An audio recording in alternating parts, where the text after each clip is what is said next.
EMF electromotive force. EMF શું છે તે પહેલા જો એક ઉદાહરણ જોઈ લઈએ આપણે. ધારો કે આપણી પાસે આપણે બે વોટર ટેન્ક છે, આ વોટર ટેન્ક A અને વોટર ટેન્ક B.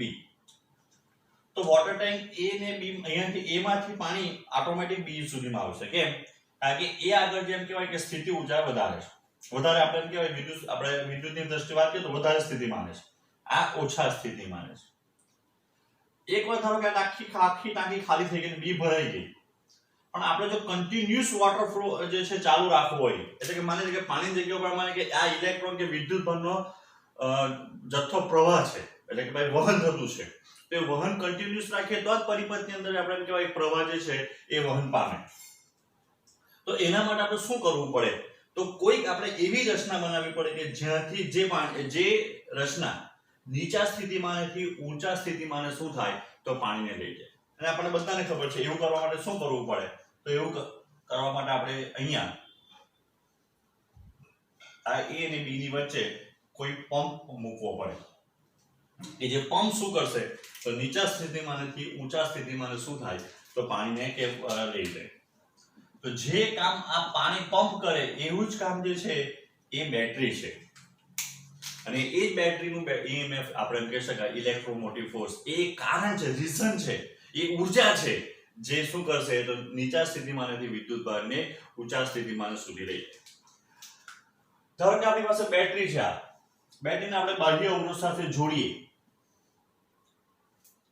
તો આ વિદ્યુત ભાર જે છે અહીંયા માની લો કે ધન વિદ્યુત ભાર છે, તે બધો ધન વિદ્યુત ભાર જે છે એ બાહ્ય ધારો કે ધન વિદ્યુત ભાર ગતિ કરતો હોય તો બધો બાહ્ય અવરોધમાંથી પસાર થઈને અહીંયા સુધી તો ઓટોમેટિક આવી જશે. અહીંયા જે આપણે જોઈ ગયા કે અહીંયાથી થઈને અહીંયા સુધી તો આવી જાય, પણ હવે એને આ વધારે સ્થિતિમાને છે, આ ઓછા સ્થિતિમાને છે, તો વધારે સ્થિતિમાનેથી ઓછા સ્થિતિમાન સુધી આ વધારે સ્થિતિમાન છે, આ ઓછું સ્થિતિમાન છે. તો વધારે સ્થિતિમાનથી ઓછા સ્થિતિમાન ઓછા સ્થિતિમાનેથી વધારે સ્થિતિમાન સુધી લઈ જવા માટે જે આ બેટરી જે કાર્ય કરે એ કાર્ય એક પ્રકારનું શું છે તો EMF છે. બરાબર. આગળ ડિસ્કસ કરીએ બેટરી અને તેનું EMF. તો EMF એટલે આપણે થોડી ચર્ચા કરી છે. સૌથી એક મિનિટ પહેલા આગળ ચર્ચા કરીએ. માની લો કે આપણી પાસે એક પાત્ર છે, એ પાત્રની અંદર આપણે અમુક રાસાયણિક દ્રવ્યો ભરેલા છે.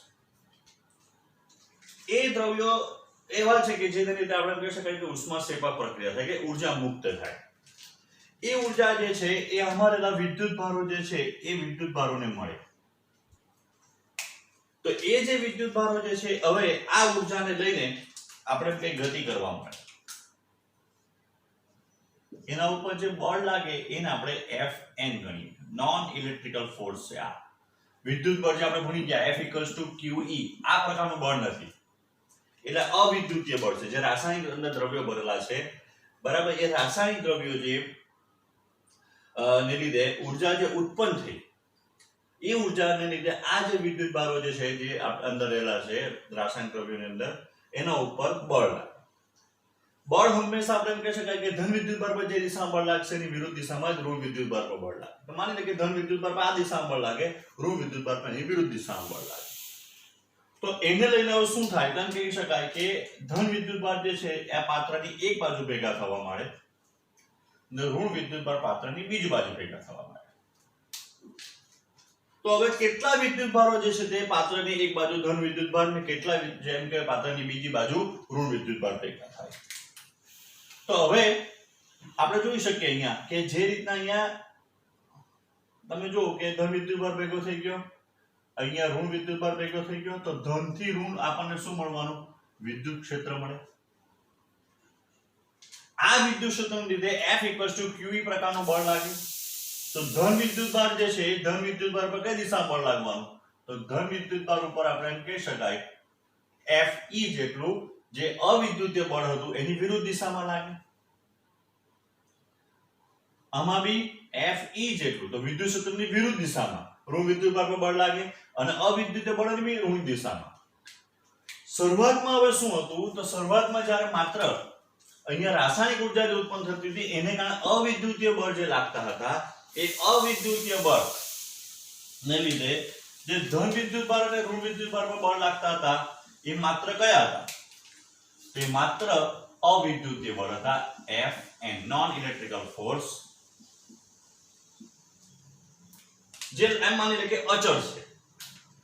બીજી એક વાત કહી દઉં, અહીંયા જે આપણે કીધું જે ઊર્જા ઉત્પન્ન થઈ, અહીંયા રાસાયણિક દ્રવ્યમાં જ આપણે અંદર જે ઊર્જા ઉત્પન્ન થઈ રાસાયણિક પ્રક્રિયા લીધી, તો એ ઊર્જા એકમ વિદ્યુતભાર દીઠ જે ખેંચાય ને એને બેટરીનું ઈએમએફ કહેવાય. સાદામાં સાદી વાત આટલી છે, જેને ગોળ ગોળ ફેરવીને આપણે ચર્ચા કરવાના છે. જ્યારે આપણે કોઈ પાત્રમાં રાસાયણિક દ્રવ્યો ભરીએ, એ રાસાયણિક દ્રવ્યોની ઊર્જા જે ઉત્પન્ન થાય એ ઊર્જા એકમ વિદ્યુતભાર દીઠ કેટલી મળે? તો એ જે ઊર્જા જે છે એ ઊર્જાને બેટરીનું વીજ ચાલક બળ કે ઈએમએફ કહેવાય. એ ફોર્સ નથી, એ ઊર્જા છે. કઈ ઊર્જા છે? એકમ વિદ્યુતભાર દીઠ પ્રાપ્ત થતી ઊર્જા. માનો કે આપણા ક્લાસમાં 75 ની સ્ટ્રેન્થ છે, બરાબર છે. હું એક ચોકલેટનો ડબ્બો લઈને આવું, બરાબર છે. બધાને એક એક ચોકલેટ આપું એમાંથી, બરાબર છે. હજુ મારી પાસે ડબ્બામાં ઊર્જા છે, એટલે કે ચોકલેટ છે. હું ફરી પાછી બધાને એક એક આપું, બરાબર. એટલે હવે જ્યારે બધા પાસે બબ્બે ચોકલેટ આવી જાય તો મારી પાસે ચોકલેટ પૂરી થઈ જાય. તો હવે આપણે એમ કહી શકાય કે આપણા એક સ્ટુડન્ટ દીઠ કેટલી ચોકલેટ મળી? 2 ચોકલેટ. આપણે ઊર્જા, બરાબર છે. તો હવે આપણે એમ કહી શકાય કે આપણા ક્લાસનું વીજ ચાલક બળ જે છે, ઇલેક્ટ્રોમોટિવ ફોર્સ જે છે એ 2 ચોકલેટ છે, બરાબર. તો ચોકલેટને આપણે ઊર્જા સાથે સંકળાવી તો 2 મળતી હતી દરેકને. ઊર્જા એટલે જૂલ, ઊર્જા એટલે જૂલ થાય. વિદ્યુતભાર એટલે કોણ? સ્ટુડન્ટ. તો એક સ્ટુડન્ટને કેટલી મળી? તો પર કુલમ મળી. વિદ્યુતભાર દીઠ મળી તો જૂલ પ્રતિ કુલમ એટલે તો વોલ્ટ થાય. એટલે વિદ્યુત સ્થિતિમાન જે છે એ ઈએમએફ, એ ઈએમએફ બીજું કંઈ નથી. તો ઈએમએફ એટલે જે રાસાયણિક ઊર્જા આ દ્રવ્ય પાત્રની અંદર ઉદ્ભવતું હતું, એ ઊર્જા એમાં રહેલા વિદ્યુતભાર દીઠ જે વહેંચાઈ જાય એને બેટરીનું વીજ ચાલક બળ કહેવાય. જો કોઈ બેટરીનું વીજ ચાલક બળ આપણે એમ કહી શકાય કે 2 વોલ્ટ છે, તો એનો અર્થ એમ થયો કે એમાં રહેલા દરેક વિદ્યુતભાર પાસે, પછી ધન હોય કે ઋણ હોય, દરેક વિદ્યુતભાર પાસે 2 જૂલ જેટલી ઊર્જા છે. 1 કુલમ જેની પાસે વિદ્યુતભાર ધરાવતો કણ હોય કે એની પાસે વિદ્યુતભારિત કણ હોય તો એની પાસે કેટલી ઊર્જા હશે? 2 જૂલ જેટલી ઊર્જા હશે. ને એ જ ઊર્જા જે છે એને પરિપથમાં ફેરવવા માટે જવાબદાર છે. ચાલો, જે ચર્ચા કરતા હતા તે ફરી આગળ ચાલુ રાખીએ. અહીંયા જ્યારે આપણે કીધું કે રાસાયણિક દ્રવ્યો જે છે એ રાસાયણિક દ્રવ્યોની લીધે ઊર્જા ઉત્પન્ન થઈ, એને કારણે ધન વિદ્યુતભાર અને ઋણ વિદ્યુતભાર પર અવિદ્યુતીય બળ લાગ્યા. એ જે ઊર્જા ઉત્પન્ન થાય એ માની લે કે અચળ દરથી ઉત્પન્ન થતી છે, એટલે કે Fn જે છે તે અચળ છે. માની લે કે એને લઈને એક ધન વિદ્યુતભાર આ બાજુ ખસેડો, એક ઋણ વિદ્યુતભાર આ બાજુ ખસેડો, એટલે અહીંયા ધન વિદ્યુતભાર વધતા જવાના, અહીંયા ઋણ વિદ્યુતભાર વધતો જાય. વિદ્યુત ક્ષેત્ર શું થાય? તો એને લઈને વિદ્યુત ક્ષેત્ર બી જેમ જેમ ધન વિદ્યુતભારો અને ઋણ વિદ્યુતભારો એકબીજાથી દૂર જતા જાય, એટલે કે એક બાજુ ધન વિદ્યુતભાર જેમ જેમ વધુ ને વધુ ભેગા થતા જાય, બીજી બાજુ ઋણ વિદ્યુતભાર જેમ જેમ વધુ ને વધુ ભેગા થતા જાય, તેમ તેમ આ જે વિદ્યુત ક્ષેત્ર જે છે તે કેવું થાય? તો પ્રબળ બનતું જાય. વિદ્યુત ક્ષેત્ર વધે. તો વિદ્યુત ક્ષેત્ર વધે તો આપણે કહી શકાય F QE પ્રમાણે. F QE પ્રમાણે શું થાય? તો ધીરે ધીરે વિદ્યુતીય બળ બી શું થાય? વધે. તો શરૂઆતમાં ધારો કે આપણે એમ કહી શકાય કે વિદ્યુતીય બળ કરતા અવિદ્યુતીય બળ વધારે છે, એટલે હજુ પણ ધન વિદ્યુતભાર જે છે એ એક બાજુ જાય, ઋણ બાજુ વિદ્યુતભાર બીજી બાજુ જાય. એટલે હવે જેમ જેમ વિદ્યુતભારો જે છે આ બાજુ વધતા જાય તેમ તેમ વિદ્યુત ક્ષેત્ર વધતું જવાનું. હવે જેમ જેમ વિદ્યુત ક્ષેત્ર વધતું જાય તેમ તેમ શું થાય? તો તેમ તેમ આપણે એમ કહી શકાય કે આ જે વિદ્યુતીય બળ જે છે જે લાગતું, એ વિદ્યુતીય બળ બી શું થવાનું? એમ કે એ વિદ્યુતીય બળ બી ધીરે ધીરે શું થાય? વધવાનું. તો એક સમય એવો આવી જાય કે જ્યારે ધન વિદ્યુતભાર કે ઋણ વિદ્યુતભાર, કારણ કે Fn તો અચળ છે, જેમ જેમ વિદ્યુતભારો સેપરેટ થતા જવાના તેમ તેમ વિદ્યુત ક્ષેત્ર વધતું જવાનું. તો જેમ જેમ વિદ્યુત ક્ષેત્ર હવે વધતું જાય તેમ તેમ શું થાય? તો જેમ જેમ વિદ્યુત ક્ષેત્ર વધે તેમ તેમ Fe વધે, ને Fe જો વધતો હોય તો એક સમય એવો આવી જાય હવે કે Fn બરાબર શું થઈ જાય? Fe. જ્યારે હવે Fn બરાબર Fe થાય ત્યારે હવે આ જે પાત્ર જે છે એ પાત્રની અંદર વિદ્યુતભારોની ગતિ જે છે શું થાય? તો અટકી જાય. વિદ્યુતભારોની ગતિ જેવી અટકી જાય એટલે હવે કોઈ પણ વિદ્યુતભાર જે છે તે ગતિ કરી શકે નહીં. તો હવે આ જે પાત્ર છે એ પાત્ર આપણને કેવું દેખાય અથવા કેવું મળે? તો આ પાત્ર જે છે આપણને કે જેમાં એક બાજુ જે છે તે ધન વિદ્યુતભાર ભેગો થઈ ગયો, બીજી બાજુ જે છે તે ઋણ વિદ્યુતભાર ભેગો થઈ ગયો. તો હવે આ પાત્ર નથી, આ પાત્રને સેલ અથવા બેટરી કહેવાય. સેલ અથવા બેટરી કહેવાય કે જ્યારે આપણે એમ કહી શકાય કે જેનો એક છેડો ધન તરીકે વર્તે અને બીજો છેડો જે છે તે ઋણ તરીકે વર્તે. આ પરિસ્થિતિ આવી જ્યારે બેટરીમાં Fn બરાબર Fe થઈ ગયું. Fn બરાબર Fe થઈ ગયું ત્યારે એમાં કોઈ પણ જાતનો વિદ્યુતભાર ગતિ કરતો નથી.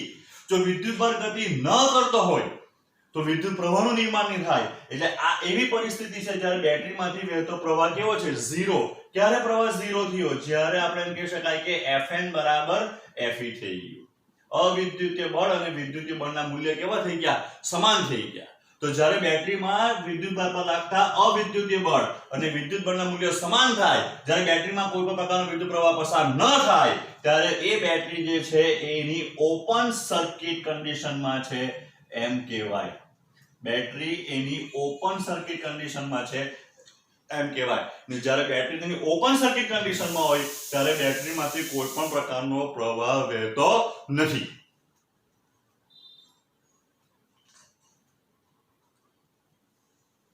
હવે આ જે ભાગ છે બેટરીનો એનું બી છેડો કેમ? આ છેડો A કેમ? જે બે વચ્ચેનું અંતર D છે. તો હવે જો મારે એકમ ધન વિદ્યુતભાર જે છે એ એકમ ધન વિદ્યુતભારને અહીંયાથી અહીંયા લઈ જવો હોય તો એ જાય નહીં, એને લઈ જવો પડે. કેમ? તો જો એ ધન વિદ્યુતભાર જે છે ઓલરેડી અત્યારે વિદ્યુત ક્ષેત્ર છે, તો જે ધન વિદ્યુતભાર જે છે ધન વિદ્યુતભાર, તો એ ધન વિદ્યુતભાર જે છે એના ઉપર આ વિદ્યુતીય બળ લાગવાનું જે એને ઓલવેઝ બી તરફ લઈ જવા પ્રયત્ન કરે. તો હવે આપણે એમ કે એકમ ધન વિદ્યુતભારને ગુજરાતીમાં જ લખીએ એકમ ધન વિદ્યુતભારને નીચા સ્થિતિમાનેથી નીચા વિદ્યુત સ્થિતિમાનેથી ઊંચા સ્થિતિમાને લઈ જવા કરવું પડતું કાર્ય કેટલું આવે? તો પહેલી વાત એ કાર્ય કરવાનું કોણ? એ લઈ કોણ જવાનો? Fe નહીં પણ Fn, કારણ કે Fn જે છે આ દિશામાં લાગતું છે એટલે એ થઈ ગયું Fn * d. એ જે કાર્ય આપણને મળ્યું એ Fn * d થયું. તો હવે એમ કે બેટરીનું વીજ ચાલક બળ E અથવા એપ્સિલોન એ કેવી રીતના વ્યાખ્યાયિત થાય? તો આપણે કહી શકાય કે W/Q એટલે Fn * d/Q. તો બેટરીનું વીજ ચાલક બળ કેવી રીતના વ્યાખ્યાયિત થાય? તો એક બીજી વ્યાખ્યા, તો બેટરીનું વીજ ચાલક બળ એટલે એકમ ધન વિદ્યુતભારને, બેટરીમાં રહેલા એકમ ધન વિદ્યુતભારને નીચા સ્થિતિમાનેથી ઊંચા સ્થિતિમાન તરફ લઈ જવા માટે અવિદ્યુતીય બળ દ્વારા થતું કાર્ય. કયું કાર્ય? એકમ વિદ્યુતભાર દીઠ થતું કાર્ય, એને કહેવાય બેટરીનું વીજ ચાલક બળ. બેટરીનું વીજ ચાલક બળ એટલે બેટરીમાં રહેલા એકમ ધન વિદ્યુતભારને નીચા સ્થિતિમાનેથી અથવા ઋણ છેડાથી ધન છેડા સુધી કે ઊંચા સ્થિતિમાન સુધી લઈ જવા માટે એકમ વિદ્યુતભાર દીઠ થતું અવિદ્યુતીય બળ દ્વારા થતું કાર્ય એને કહેવાય બેટરીનું વીજ ચાલક બળ. એને શું કહેવાય? બેટરીનું વીજ ચાલક બળ. હવે બેટરી માટે આપણે એવું જોઈ ગયા છે કે બેટરી માટે તો Fn = Fe. આ પરિસ્થિતિમાં જ્યારે આપણે બાહ્ય પરિપથમાં સાથે બેટરી જોડી નથી તો therefore Fn * d બરાબર Fe * d બરાબર QE * d થાય. F = QE બરાબર. તો therefore હવે આપણે કહી શકાય કે Fn * d બરાબર Fe * d. આ E * d એટલે કોણ? તો V. બેટરીના બે છેડા વચ્ચે વિદ્યુત સ્થિતિમાનનો તફાવત. બેટરીના બે છેડા વચ્ચે વિદ્યુત સ્થિતિમાનનો તફાવત થાય કારણ કે E બરાબર V/d થાય. તો E * d બરાબર V થવાનું. તો હવે આપણે એમ કહી શકાય કે therefore W બરાબર એપ્સિલોન બરાબર કાર્ય. પણ કયું કાર્ય? તો એકમ વિદ્યુત E = V થવાનું. બરાબર. કારણ કે Fn બાય d કરીએ q બાય w એ તો E થઈ ગયું, અને જો આને બી q વડે ભાગી કાઢી તો v થઈ ગયું. તો એનો અર્થ એમ થાય કે શું છે, બરાબર જોજો, E બરાબર v, E એટલે વીજ ચાલક બળ ને v એટલે બેટરીના બે છેડા વચ્ચે વિદ્યુત સ્થિતિમાનનો તફાવત. એ ક્યારે બંને સમાન થાય? જ્યારે Fn બરાબર Fe હોય ત્યારે. એટલે બીજી રીતે બોલવું હોય તેમ કહેવાય કે બેટરીનું વીજ ચાલક બળ એટલે શું? તો બેટરીનું વીજ ચાલક બળ એટલે બેટરીના બે છેડા વચ્ચે મેક્સિમમ વિદ્યુત સ્થિતિમાનનો તફાવત.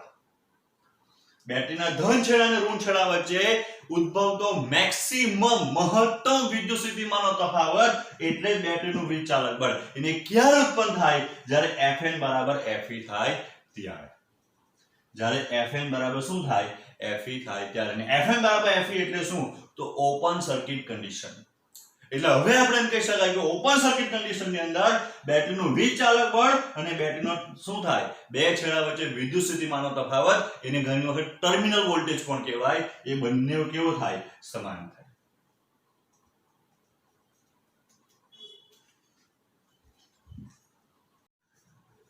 હવે બેટરીનો આંતરિક અવરોધ. આપણે આગળ જે અવરોધ ભણી ગયા છે એ અવરોધને આમાં એટલો જ ફરક છે કે આ બેટરીની અંદર રહેલો હોય. એટલે કે તમે કેમિસ્ટ્રીની અંદર વિદ્યુત રાસાયણિક કોષ ભણી ચૂક્યા છે.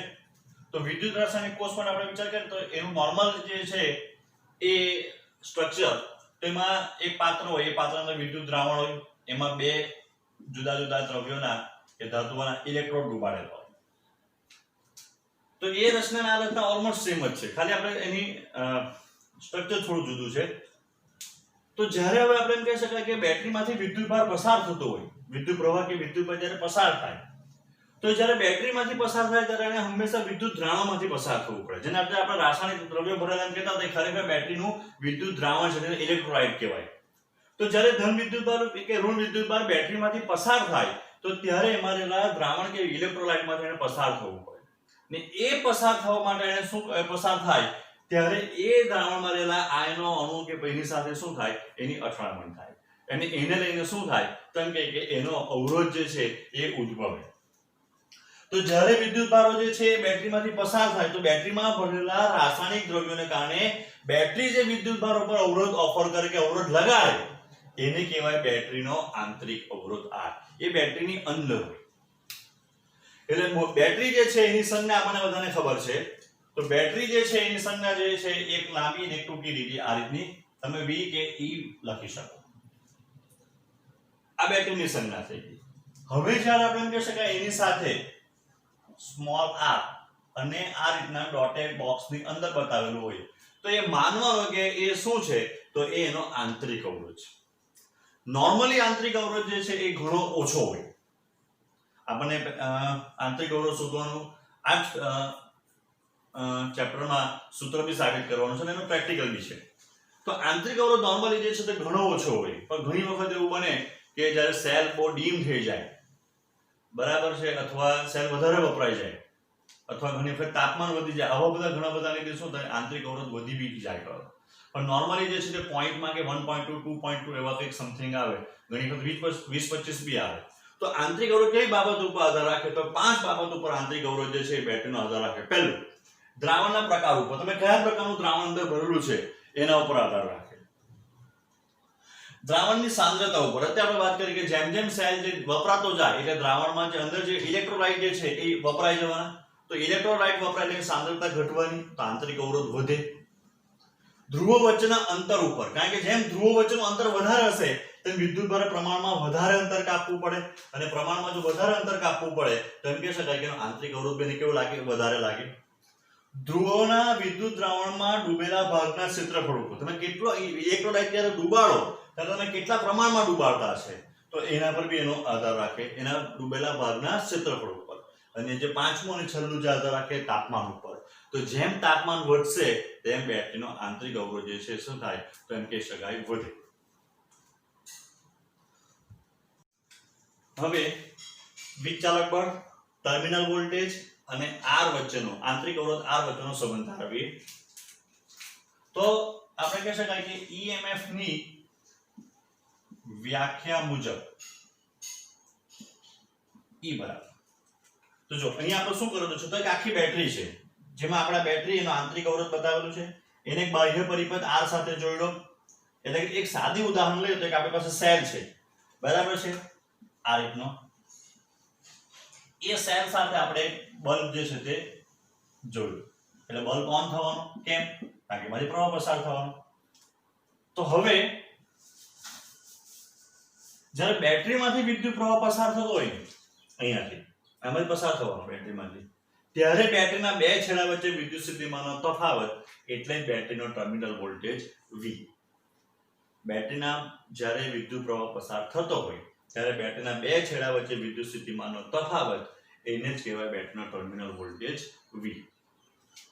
હવે EMF ની વ્યાખ્યા આપણે શું કહેવાય? તો EMF ની વ્યાખ્યા એટલે આપણે કહી શકાય કે એકમ વિદ્યુત બાર દીઠ થતું કાર્ય. બરાબર છે. તો એને આપણે આવું બી લખી શકાય ઇન્ટિગ્રેશન E.dl. એકમ વિદ્યુત બાર થતું કાર્ય આપણે આ રીતના બી લખી શકાય. એનો અર્થ એમ થયો કે હવે A થી સ્ટાર્ટ કરીને એકમ ધન વિદ્યુત ભારને ફરીને અહીંયા લાવવા માટે જે કંઈ કાર્ય કરવું પડે A થી A સુધી, તો એને કહેવાય બેટરીનું વીજ ચાલક બળ. બરાબર. તો હવે બરાબર જો કે અહીંયાથી જો એક એકમ ધન વિદ્યુત ભારને અહીંયા લઈ જવામાં આવે તો આપણે બે ભાગ પાડીએ. એક A થી બેટરીની બહારના ભાગમાંથી થઈને B સુધી આવવા માટે. તો રસ્તામાં કોણ આવવાનું? Capital R. એટલે A થી B સુધી R માંથી પસાર થાય જ્યારે થતું કાર્ય પ્લસ બેટરીની અંદર B થી A સુધી થતું કાર્ય. હવે યાદ કરો કે બે બિંદુ વચ્ચે એકમ ધન વિદ્યુતભારને લઈ જવા માટે કરવું પડતું કાર્ય એને કહેવાય શું કહેવાય? તો બે વચ્ચેનો વિદ્યુત સ્થિતિમાનનો તફાવત કહેવાય. વિદ્યુત સ્થિતિમાનની વ્યાખ્યા મુજબ તો E બરાબર V પ્લસ V ડેશ.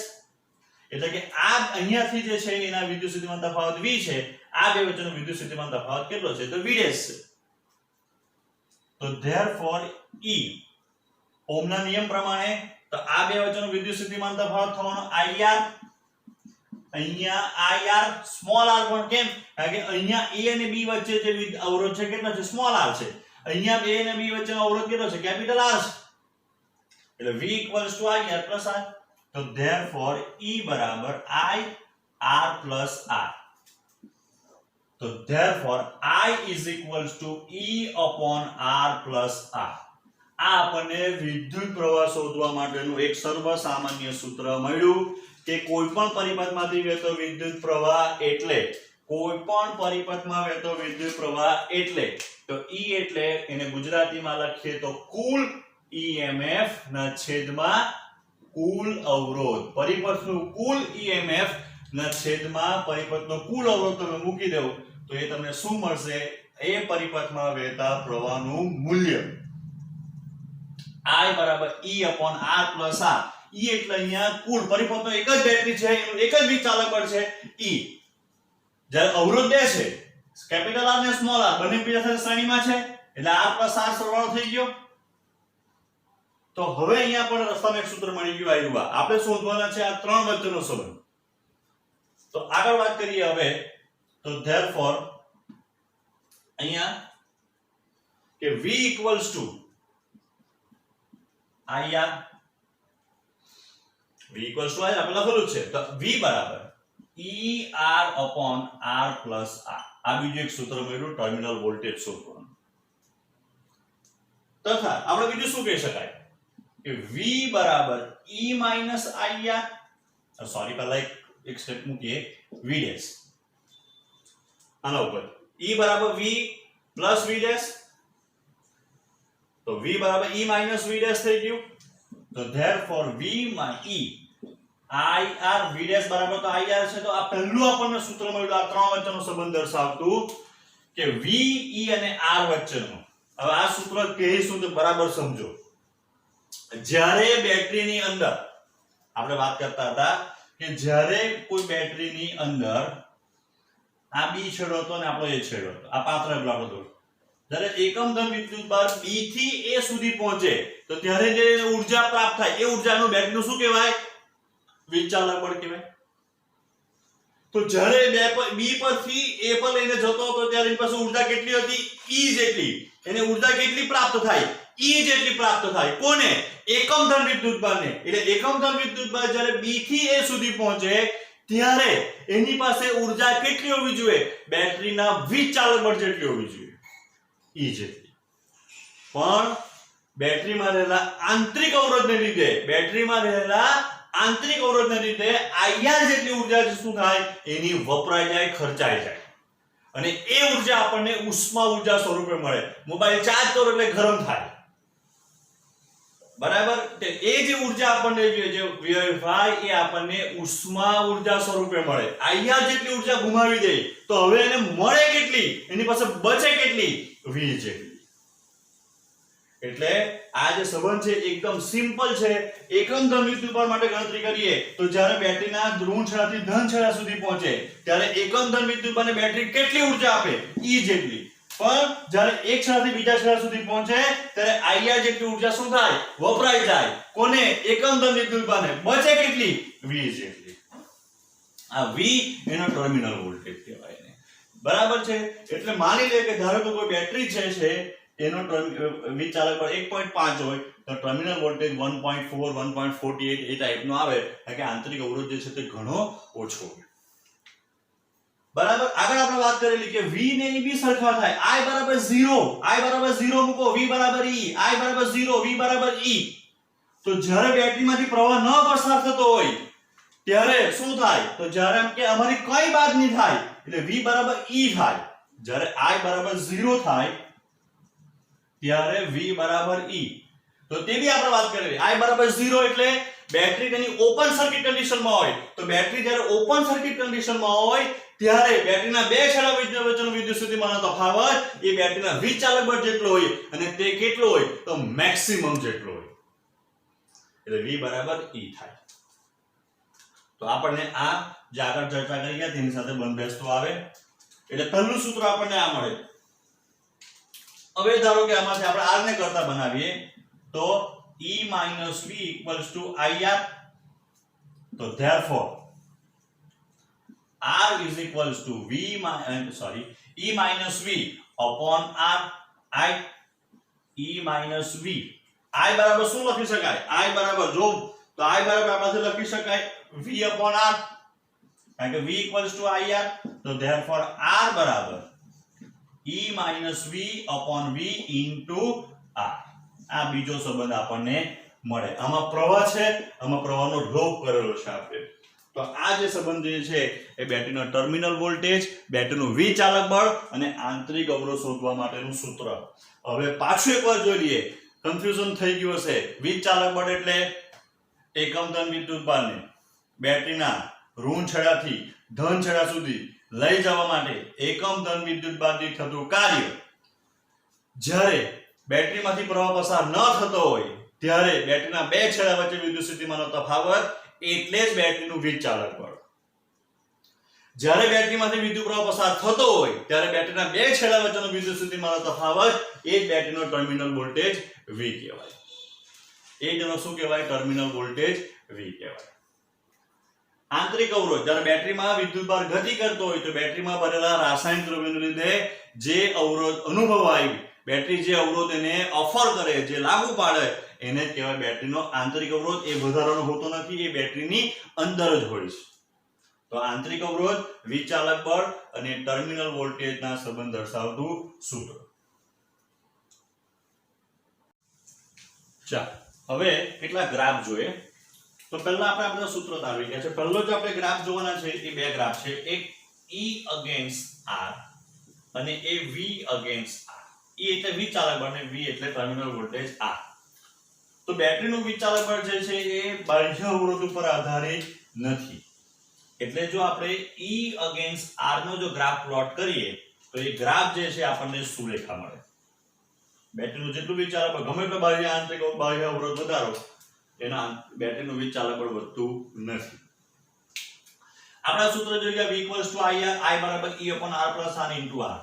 જો આપણે આને r ની નીચે લખી દઈએ અંશને છેદના છેદમાં તો r upon r એટલે 1 r upon r. તો હવે જો આપણે જેનો ટર્મિનલ વોલ્ટેજ જે છે એ બાહ્ય અવરોધ ઉપર આધાર રાખે તે કેવી રીતના તો જો જ્યારે r બરાબર 0 મૂકો r બરાબર 0 તો 1 upon 0 તો 1 upon 0 એટલે ઇન્ફિનિટી બરાબર. જ્યારે આપણે